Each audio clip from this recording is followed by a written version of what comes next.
This is Game Set Match Kentucky episode 54, recorded on Saturday, November 22nd, 2025, entitled Aces, Appetizers, and Alfie.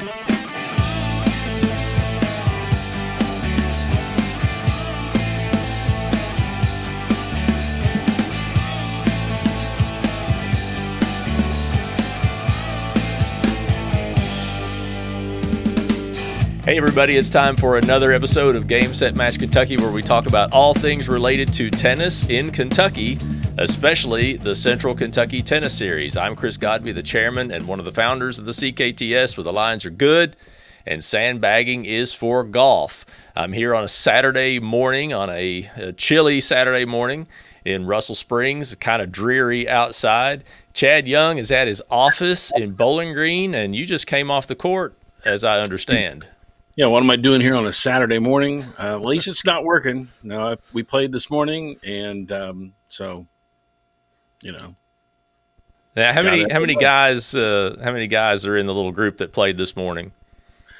Well, there's a group of us of four that have played together. I've been playing with that group for about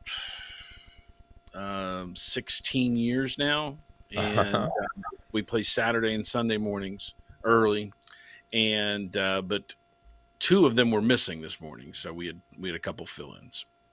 Okay, all right. Well, it sure is nice to have an indoor facility, because we were dumb enough that, I mean, it is wet out there today, so we couldn't have played. But we used to play in 30s. Sometimes we play in the 20s, so that's miserable tennis. Tomorrow morning, the facility's not open, so it's going to be 43. I'm not looking forward to it. Yeah, it opens at 1 o'clock on Sundays, right? That's correct. Yeah. So, well, no tennis for me today. I shut the court down last weekend. There was some decent weather. I shut the court down, took the net down, put everything in the barn, and shut down the sprinkler system and flushed it out, and it's ready for. It was winterized, so. Clay courts, if we have a freeze, they're pretty much done, right, for the year? Don't you run into issues if you get a freeze? When the ground freezes, the tape, the lines are down, will kind of heave up a little bit, and the nails will stick out of the ground, and you can usually just step on them and push them back down. But when it's cold and it's been wet and not hot enough to really dry out the surface, the ball doesn't bounce very well at all. It's really slow and not much bounce. It's just not that fun to play on. I kind of figured out the other day the best months out there when we have the most fun are like May, June, July, August, September, and we can play some in October. So that at least that's five months. May, I think June, it July, needs to be 50 degrees. I think it needs to be 50. I think it needs to be 50 degrees. It needs to be. I mean, this was a kind of a homemade job here. This was not done by a professional company. Well, it was professional people that had never built a tennis court before. And, maybe there are better built clay courts that can play a better surface in colder temperatures. But mine, if there's been a significant amount of rain and not enough hot sunshine to kind of dry it out really well and harden the surface again, then the bounce is just not great. But I mean, don't make no mistake, we got a lot of good play out of it this summer, in the hot months, especially July, August, September. So we had a lot of fun out there, but it is shut down for the winter, and looking forward to getting back out there sometime in the spring. But hard courts are an option right now. Indoor courts are an option right now, if that's something available to people. And so there is still tennis going on. And the primary reason we're here this morning is to talk about Aces and Appetizers, which just happened 2 weekends ago at the Warren County the Warren County Tennis and Sports Facility. I have it written down right here, so I get that name right. Also known as Buchanan Indoor to most of us. Right, that's right. Okay. And so at this event, which we did this last year. I brought the audio equipment and we set up and we interviewed some people. So we did the same thing this time, except I borrowed a few cameras. I borrowed 3 cameras and borrowed 2 cameras and brought my only camera, this camera right here. And I thought, I'll have camera on Chad, a camera on me, and a camera on whatever guest we're talking to. So I'd never done that before, especially on the road somewhere and setting it up and using it on the fly. So I thought, we'll experiment with this. So what you're about to see from Aces and Appetizers 2 weekends ago is very experimental. It is not high quality video. However, I think what is very good quality is what we get to hear from our friend Alfie CHENG. And for those of you that may or may not know Alfie CHENG, I mean, if you're around Tennessee, Kentucky, you know who Alfie CHENG is. He's on the USTA Kentucky board. He has been for a long time. He's originally from Malaysia, and he tells us the story in his interview of why he came to the United States from Malaysia to play tennis, and essentially why he is still here. So that was a fun interview. Did you learn anything from Alfie interesting that day, Chad? Yeah, tons. It's one of those things where people probably might have a curiosity but are too afraid to be rude and ask. And because there's no, the only thing with Alfie is if you talk to Alfie, you'll realize that English is not his first language. Sure. But just because, somebody might have, Southeast Asian heritage doesn't mean they weren't born in Glasgow, so it's always until you talk to somebody, you may not, pick up that they were born in another country. And it's just one of those things where, you may not have the opportunity to find out about somebody's story. And a lot of times they're more than willing to share it and talk about it. Because in his case, in a lot of cases, they're proud of where they came from and proud of what they've achieved, and they should be. And so, yeah, it was really neat getting to hear his story. Absolutely. Well, without further ado, let's go to the tape and let's take a look at the events of Aces and Appetizers, especially our interview with Alfie CHENG. So we're about to get underway here with Aces and Appetizers. We've got some people coming in, starting to get trophies, starting to get their pictures made. Mm-hmm. And so it's going to be a fun afternoon. And hoping as more people continue to come in, I think we're going to have a fun afternoon. It's a little dreary outside. It's a little chilly. This facility is pretty hopping, so you might hear considerable amount of background noise because we've got a party over on the playground, and we've got people, here playing racquetball and whatnot, and then we've got some folks that are getting ready to head on the court. We're going to try to grab some people for interviews if we can get them off the court long enough. But we've got somebody in mind I definitely want to talk to. We're going to get him over here in just a few minutes. And what else? I don't know. I don't know. It's how much cheese dip are you planning to eat? Before it's a lot. Okay. It has finally arrived. There was a little bit of a delay. Yes. But I think that just built up the anticipation. It's what I've been waiting for. Dip, I don't think I'm going to be playing much. So, cheese dip is on the agenda, but we've got folks coming by to pick up their awards. Mm-hmm. And you can't see the awards in this shot, but Trina Rickard set up all those awards for us. Grab one there and let's take a look. There we go. So that's a played all 8 tournament award. Oh yes, there. That's one of the rare green ones. That's the one. That's the coveted one there. Yeah. Okay. And so thanks Trina for setting those up. I think she's out on the court right now, but we're just going to kind of wing it today. We're using video remotely for the first time.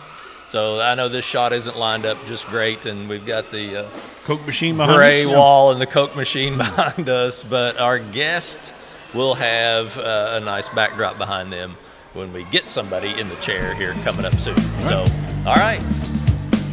So now we're here with our good friend Alfie CHENG, And Alfie, I've wanted to interview you for a while because I think stories like yours are fascinating, where you have moved to America for the purpose of tennis, Yes. right?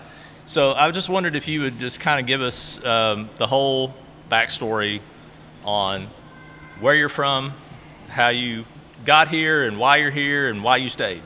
Sure. It'll be a long story, but I'll Yeah, try to make well, it. We got all kinds of time. We have time. Let's hear it. I'll try and make it concise. So I was born and raised in Malaysia. Started playing tennis when I was 8. My dad was my tennis coach. So I have 2 brothers, older brother Andy and a younger brother Alvin, and we all played tennis together and coached by my dad. And we were fortunate that we were pretty successful playing tournaments in Malaysia. And my brother Andy was national junior champion.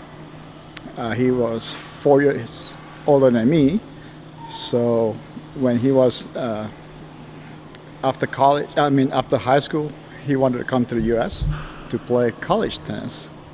Being the national junior champion, he had a few offers, and he was actually on scholarship by the Malaysian Ministry of Education. And he ended up playing tennis at Furman University in Greenville, South Carolina. So he played there for 2-3 years. And while he was there, at one point, he got connected with Coach Tom Higgins at Eastern. Yes, Coach Higgins. Yeah, I Eastern remember Kentucky him. University. Got to know Coach Higgins, and after a few years, when it was time for me to decide to come to the U.S., my brother Andy talked to Coach Higgins about, what kind of opportunities he might have on the EKU tennis team. So at that time, I was 19. I was the current Malaysian national junior champion. Played some ITF tournaments throughout Asia, and I was ranked 200 in the world in the ITF in doubles. So I never spoke to Coach Higgins, but he actually offered me a scholarship. Wow. I know, it's an interesting story, but just based on his relationship with Andy, because Andy was in contact with him. So he had a strong faith in me and what Andy told him about me, I guess. So I've never talked to him or anything. I just came to the U.S. and he met me at the airport in Lexington and welcomed me to the team. So he offered you a scholarship, sight unseen. Correct. And this is in the 1993. Did you have any video out Yeah, there? Were you able to send any video or anything, or was it all word of mouth? Yeah. Of me? Yeah. No, this is back in '92 when I played ITS. So he probably seen some results and he saw your ranking number, but Yes. outside of that, he never seen you hit a ball. No, not at Maybe all. a VHS tape or something. I never spoken to him until that point. Let me go back. How big is tennis in Malaysia, or how big was tennis in Malaysia? Was it something that you had friends that played, or was it just something that your family kind of got involved in because of your father? Yeah, it's not very big. The main sport is soccer. Yeah. We call it football. And at that time, we were pretty good in badminton and squash and field hockey. Just different sports like that. So tennis is not big. Still not that huge in Malaysia. But we were fortunate that my dad was a coach. That we're actually from a small town, smallest state in Malaysia, but we are fairly successful in tennis at a national level. So my brother Andy played Davis Cup for Malaysia, and I also had a chance to play Davis Cup for Malaysia. What was your dad's tennis background? So he had an interesting story. So he, as an adult, he played golf, and then somehow his friends got him into tennis. So he started tennis late, I think probably in the 30s, and he was a pretty good doubles player. But where he started so late, it's tough to get caught up. So he vowed to be a good tennis coach. Wow. So he went and went to many coaches courses. He traveled all over Asia and learned to be a good tennis coach. And definitely my siblings and I all benefited from that. And also our state. So he was a state tennis coach. And even though we are from a small state, but we always did well at the national level. So like I say, it's not huge. Our teams around Southeast Asia, we always lose to like Philippines, Thailand, and Indonesia. We're not as strong as them. But we had a few successful players. You guys might have heard of Adam Malik, who played at University of Kentucky. He was probably the best Malaysian tennis player ever that we have produced. So he was All-American at UK. Former coach at Midway College, or university, I guess. So that's the story. Like, I mean, we just played because of my dad, and we have a group of friends that play with us in our state, and we all did well together growing up. So 1993, you started EKU. Did you play 4 years? I did. I played 4 years. Tennis. Okay. Sure did. It was a good experience. The first year was culture shock, obviously, and the level of tennis is a lot higher here, so I had to get used to that. But Coach Higgins was very patient with me and worked with me and my teammates, so I had to learn how to play more aggressively, and just a lot more tactics and stuff that I learned from Coach Higgins. Do you still think it's that way today? I mean, you've been around enough. I mean, we have a lot of colleges in Kentucky that have a lot of international players. And it seems like the level that the international players are playing at is higher than players here. Yeah, so that has changed a lot. So the American coaches are recruiting a lot, very aggressively throughout the world. It helps to have things like UTR, because now they can look at the UTR ratings and have a better idea of how good the players are. And obviously ITF tournaments and a lot of the juniors overseas now, they play ATP tournaments, so a lot of them have ATP points. So the recruiting has changed a lot, and I know a lot of coaches do go overseas now. I guess they have a budget now to go travel and recruit, so that's why you see. Or they have contacts in countries. For sure. But yours wasn't really that way. Yours was essentially just because your brother correct had been recruited by somebody and brought over here. Yes, for sure. So my brother Andy, paved the way for me. So I learned from his experience, and he had a very positive experience. So I wanted to do the same. Yeah. And I was very thankful that Coach Higgins had faith in me, and I got to play all 4 years. And then because of me, my younger brother Alvin came later too. Where did he go? So, also EKU. Yeah, he played at Eastern he played there as well. Yeah. Also for Coach Tom Higgins. All right. Yeah. Are you thinking about a home renovation or new build? Start with the cabinets, because great spaces begin with great design. And there's no better place to start than Vision Cabinet Source in Campbellsville, Kentucky. Vision Cabinet Source delivers premium cabinetry backed by a 17-step finishing process, ensuring top-quality craftsmanship that looks beautiful and lasts for years. From kitchens to bathrooms to office spaces, their wide selection of styles and finishes means you'll find the perfect fit, whatever your vision. And it's not just for locals, they ship nationwide, so no matter where you are in the U.S., you can get high-quality cabinets delivered right to your door. Whether you're a homeowner, builder, or contractor, Vision Cabinet Source makes it easy to get the look you want at a price that makes sense. Visit visioncabinet.com or call 270-465-3222 to get started. That's Vision Cabinet Source, where your vision becomes reality. And so then you finish college and you finish your playing eligibility there in college. So what was the thinking on what do you do next? I mean, so I got my degree in 4 years. I was a business management major. And then I wanted to stay in this country and get some working experience. So I had 1 year of practical training that I was able to do as a foreign student. I worked as a management trainee at a sports club in Columbus, Ohio. So in the daytime, I will learn different aspects of running the club, kind of like this facility here. Maybe like I'll shadow somebody in accounting and marketing and how to learn to manage the facilities and stuff. I'll work from like 8 to 3, and then in the evening I'll teach them tennis. Yeah. So long days, but it was very satisfying. So that was a good experience. And then I was offered to go back to EKU to be a graduate assistant and get my MBA. So after my MBA, I was looking for a job.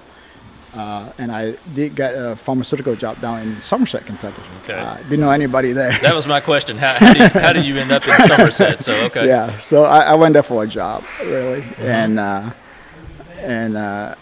when I was there, after college tennis, I didn't really play a whole lot. I was kind of burnt out. I see. So I didn't play for a long time. And then after a few years in Somerset, I saw that there's not much tennis going on there. There's a few people that play at high school, but that's about it. And that's when I got in touch with the USTA Kentucky executive director, Jason Miller, at the time. And we met, and he kind of told me the situation about Southeastern Kentucky not having much tennis activity. This is back in 2015, I think. And he said, based on my knowledge and experience, maybe I can start what's called a CTA, Community Tennis Association. And I talked to my wife, and I was like, yeah, I'll give it a shot. I know it takes a lot of time, like anything else. So you weren't really playing at that time, and you hadn't really played much tennis, if any tennis, since college. And we're talking several years have gone by now, Yes. right? But you Yes. decide, I would really like to start a community tennis association here because maybe I'll get back into it. Is that what you're Right. thinking? Maybe you'll start playing again?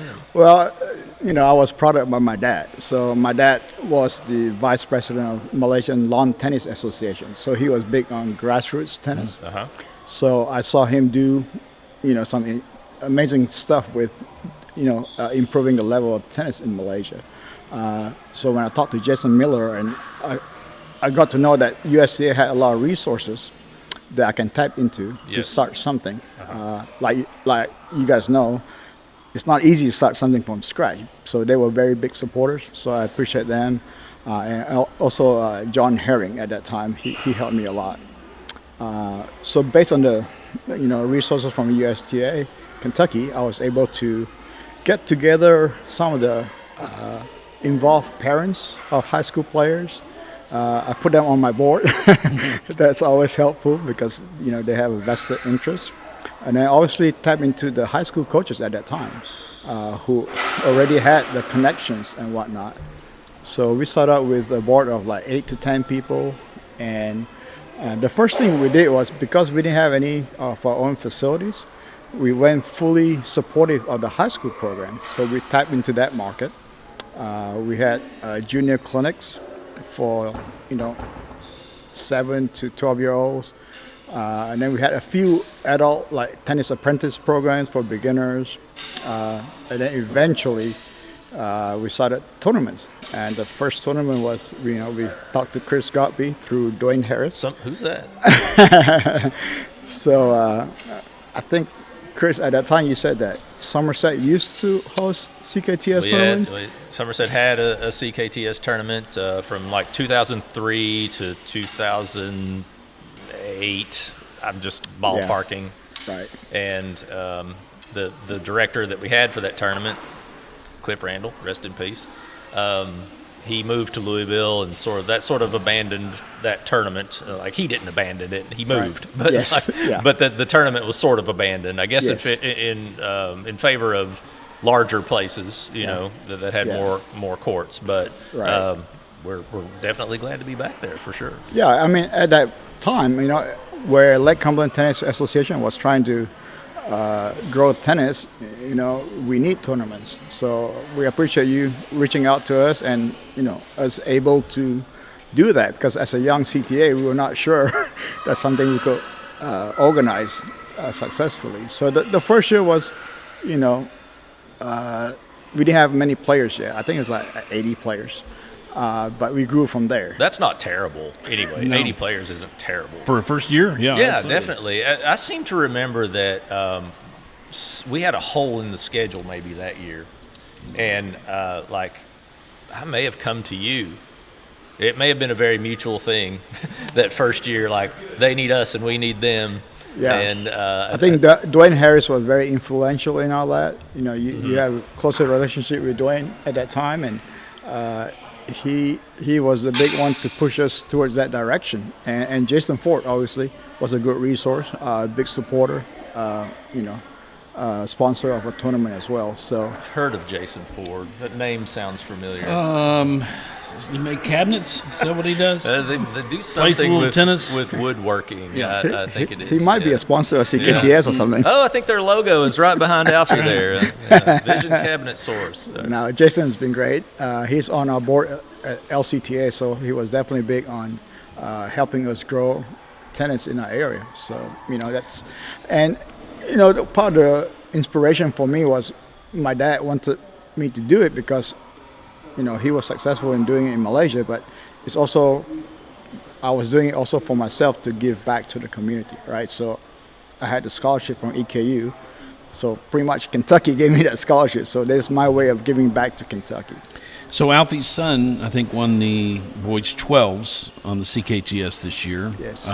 So that you talked about how important your dad was in your development as a tennis player and tennis in Malaysia. What's it been like now? Because I'm sure you are your son's coach. What's it been like to be on that end of it? Yeah, it's been great. So I have an older son as well, Aiden, that played for me. And he was actually successful. He, in his junior year in high school, representing Pulaski County High School, they won boys doubles region 2 years ago. I remember that. So, and not bad for winning regions, being that he's mainly was a soccer player. Okay. So he kind of had a late surge there. But Aaron's different. He started out interested very early. So this is his second year playing CKTS. So we started last summer. I was just having fun playing with him, recreationally, working on his fundamentals. But last year he started playing some tournaments, and he did okay.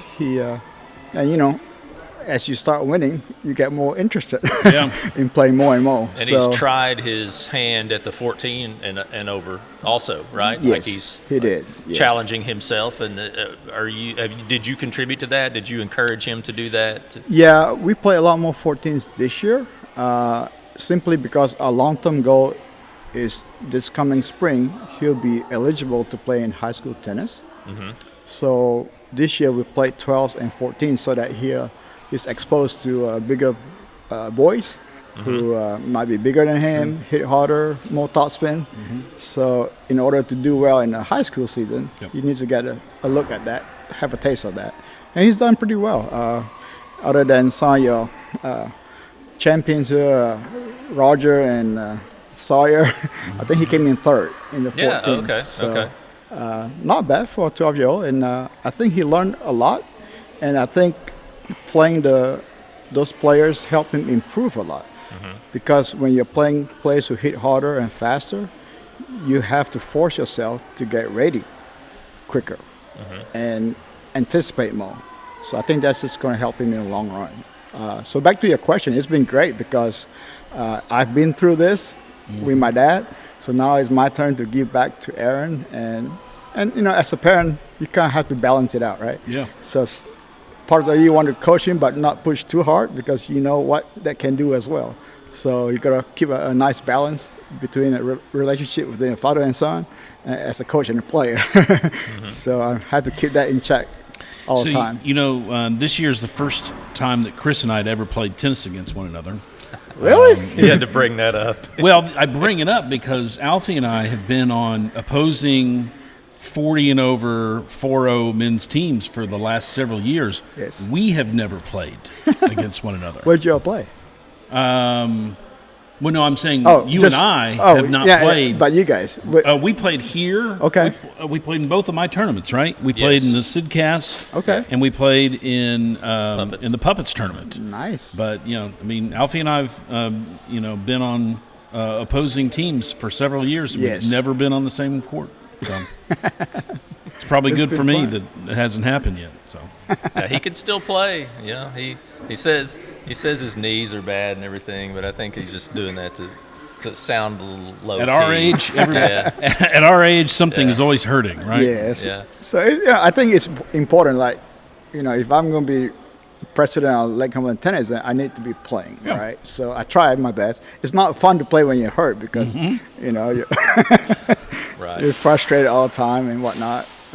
It takes longer to recover You ain't kidding. after a match. I think the people that play anything LCTA, I think they understand. They know you, and they appreciate all the work that you do for the organization. I don't think that they care whether you play or not. I don't think, what's this guy doing? Can't believe Alfie missed a forehand. Play. I mean, like, no, I don't think it's like that at all.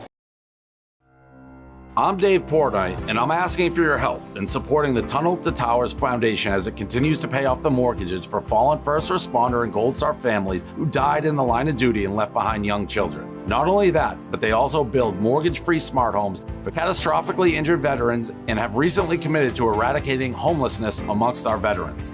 Tunnel to Towers has been caring for America's greatest heroes for more than 2 decades, and we ask you to join us on our mission to do good. Certainly. Well, can you tell us a little bit about, I know you're in a position of leadership on the board at USTA Kentucky, right? Tell us a little bit about how you came to be a part of USTA Kentucky board and what that experience has been like. Yeah, so back to when I first met Jason Miller, the executive director of USTA Kentucky. This back in 2015, I believe. Based on my background and the fact that I was going to start a CTA in Lake Cumberland area, he was also tapping into me for my knowledge and experience, so that I could serve on the board of USTA Kentucky. So I've been on the board since 2015 as well, in various roles. But I believe the last 4 years, I have been the vice president. Okay. So it's been good. Kentucky is doing some good things, especially being part of the USTA Southern. That's the most active section of USTA. It's good to see USTA National providing a lot more resources to the South and Kentucky. So because of that, we're able to do some innovative things. Obviously, we're trying to grow league tennis. That has been up and down with COVID. That we had a big surge of players, and now it's kind of dying out and stabilizing. We're not growing as fast as we did during 2020, but we're still getting a lot of players. But where everything's normalizing, there are other opportunities for them to do other things, not just tennis, right? So, but we are seeing a lot of growth in junior tennis. A lot of people playing a lot more junior tennis, and if our pros, American pros, are doing well, that helps inspire our juniors, right? So we have some really strong men players and women players right now that America has produced. So that helps motivate the juniors as well. Now, you said you've been vice president for 4 years. At so least are 4. you in line to be a future president of USTA Kentucky? Not necessarily. Right now, with my young kids, the time's a constraint. Okay. I think I can do it, but not having the time to do it well is the So you think maybe a little bit down the road? possibly. Yeah, Okay. possibly. I mean, I like what Kentucky is doing so far. I like my role in it as a vice president, but I help whoever the president is. We all work together as a team to grow tennis. So it doesn't matter who's the president. But obviously, it's nice to have different presidents because they all have their own different visions for Kentucky. So it's been nice to see that and being part of that as well. What is next for your duties with USTA Kentucky? Will it be Kentucky Tennis Weekend in February? Are you kind of on a break until then, or do you have more meetings coming up with them and more duties? Yeah. Got a Zoom meeting next month, I think, right? Yeah, I think so. We do. I think the board meets like 4 times a year or so. So we Usually do have twice in person, twice remotely. correct. So- Yeah. And we So- met, the last time we met was at the Lexington tournament. Yeah, that the was Lexington in person. Challenge. Yeah, so Chad's also on the board, so we do meet, and the next big event is early February. That's our annual USTA Kentucky meeting. that's when a lot of CTAs come in together, and we have award ceremony and a Hall of Fame celebrations. So that's the I've been to that next award big thing. ceremony. We've been there before. You guys are multiple award winners, like Yes, multiple MCs. yeah, that too. But I don't know. I don't know we're doing it this year. Known for our bad jokes. Yeah. We have not heard anything about it. So No, it's been refreshing to have you guys. I mean, it's Good, great. thank you. Yeah, I think it's just mix it up and actually have players who are involved in hosting. So absolutely. Alfie, it's been great having you here. Yeah, thank you. Like I said, I've wanted to do this for a while. And when we interviewed you, I guess it's been almost 2 years ago at Kentucky Tennis Weekend, I remember saying, I want to have you back sometime, and I want to hear the whole story about how you came here from Malaysia to play tennis and ended up staying. So you've told us that story, and I really appreciate you sharing with us today, and look forward to seeing more of you. yeah, thank you. It's been great to be here. And thanks for being my doubles partner during the last tournament and helping me win the men's 40 and over doubles. Yeah, you're welcome. So- Congratulations. That's awesome. Alfie- You had a good year. Thank you. Alfie Cheng, everybody. Thanks a lot. Hey, thank you.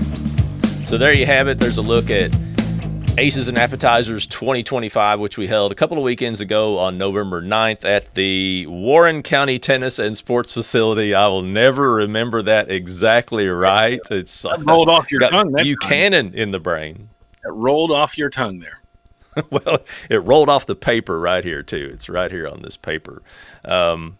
In fact, I have this little startup and shutdown list for doing these tapings, and I just print it every time and do the little check boxes. And I've got it printed, so it'll be on every one of these documents. Warren County Tennis and Sports Facility. Anyway, so we had a great time that day, and really, Alfie was the only interview we got to do because everybody was on the court, and it's hard to get people, especially if they're camera shy, to, hey, will you quit playing tennis? Which you came here really to do, and come and talk to us while you're 10 feet away from the food that you might also want. So tennis is their first choice.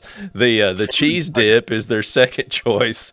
And being on camera with us in perhaps a failed video experiment is their third choice. So we got Alfie, though, because he didn't come to play that day. His son, Aaron, was there to play and get his award. So, and congratulations to Aaron.